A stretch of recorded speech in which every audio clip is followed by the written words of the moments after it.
51واں باب یروشلیم کے لیے تسلی بخش باتیں۔ اے لوگو جو صداقت کی پیروی کرتے ہو اور خداوند کے جویان ہو، میری سنو۔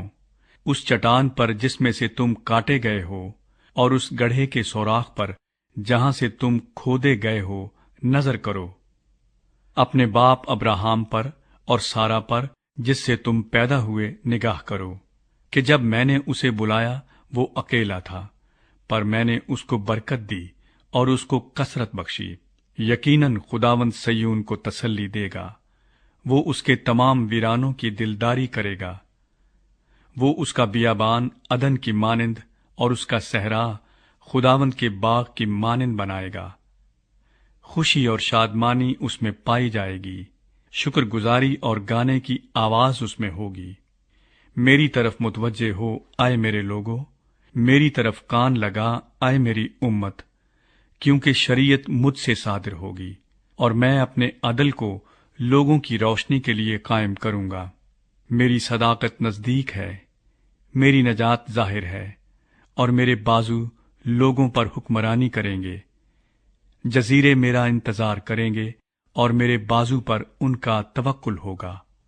اپنی آنکھیں آسمان کی طرف اٹھاؤ اور نیچے زمین پر نگاہ کرو، کیونکہ آسمان دھوئیں کی مانند غائب ہو جائیں گے، اور زمین کپڑے کی طرح پرانی ہو جائے گی، اور اس کے باشندے مچھروں کی طرح مر جائیں گے۔ لیکن میری نجات ابد تک رہے گی، اور میری صداقت موقوف نہ ہوگی۔ اے صداقت شناسو میری سنو، اے لوگو جن کے دل میں میری شریعت ہے، انسان کی ملامت سے نہ ڈرو، اور ان کی تانا زنی سے ہراساں نہ ہو، کیونکہ کیڑا ان کو کپڑے کی مانند کھائے گا، اور کرم ان کو پشمینے کی طرح کھا جائے گا۔ لیکن میری صداقت ابد تک رہے گی، اور میری نجات پشت در پشت۔ جاگ جاگ اے خداوند کے بازو، توانائی سے ملبس ہو۔ جاگ جیسا قدیم زمانے میں اور گزشتہ پشتوں میں۔ کیا تو وہی نہیں جس نے رہب کو ٹکڑے ٹکڑے کیا اور اژدہا کو چھیدا؟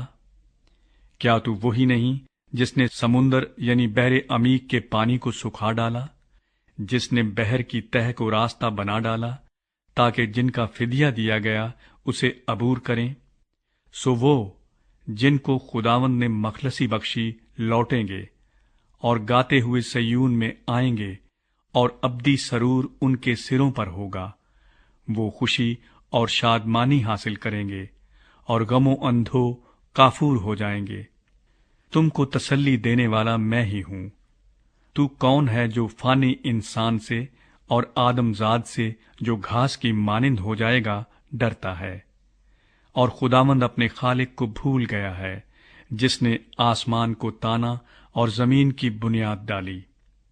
اور تو ہر وقت ظالم کے جوش و خروش سے کہ گویا وہ ہلاک کرنے کو تیار ہے ڈرتا ہے۔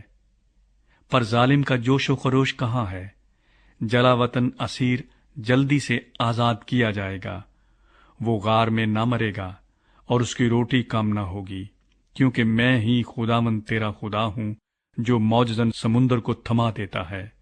میرا نام رب الافواج ہے، اور میں نے اپنا کلام تیرے منہ میں ڈالا، اور تجھے اپنے ہاتھ کے سائے تلے چھپا رکھا، تاکہ افلاک کو برپا کروں اور زمین کی بنیاد ڈالوں، اور اہل صیون سے کہوں کہ تم میرے لوگ ہو۔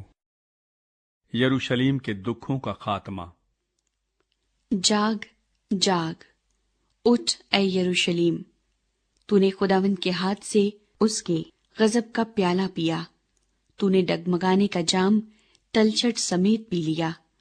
ان سب بیٹوں میں جو اس سے پیدا ہوئے کوئی نہیں جو اس کا رہنما ہو، اور ان سب بیٹوں میں جن کو اس نے پالا ایک بھی نہیں جو اس کا ہاتھ پکڑے۔ یہ دو ہاتھ سے تجھ پر آ پڑے، کون تیرا غمخوار ہوگا؟ ویرانی و ہلاکت، کال و تلوار، میں کیوں کر تجھے تسلی دوں؟ تیرے بیٹے ہر کوچے کے مدخل میں ایسے بے ہوش پڑے ہیں جیسے ہرن دام میں۔ وہ خداوند کے غضب اور تیرے خدا کی دھمکی سے بے خود ہیں۔ بس اب تو جو بدحال اور مست ہے، پر میں سے نہیں، یہ بات سن۔ تیرا خداوند یہوہ، ہاں تیرا خدا جو اپنے لوگوں کی وکالت کرتا ہے، یوں فرماتا ہے کہ دیکھ، میں ڈگمگانے کا پیالہ اور اپنے قہر کا جام تیرے ہاتھ سے لے لوں گا، تو اسے پھر کبھی نہ پیے گی، اور میں اسے ان کے ہاتھ میں دوں گا جو تجھے دکھ دیتے اور جو تجھ سے کہتے تھے کہ جھک جا تاکہ ہم تیرے اوپر سے گزریں، اور تو نے اپنی پیٹھ کو گویا زمین بلکہ گزرنے والوں کے لیے سڑک بنا دیا۔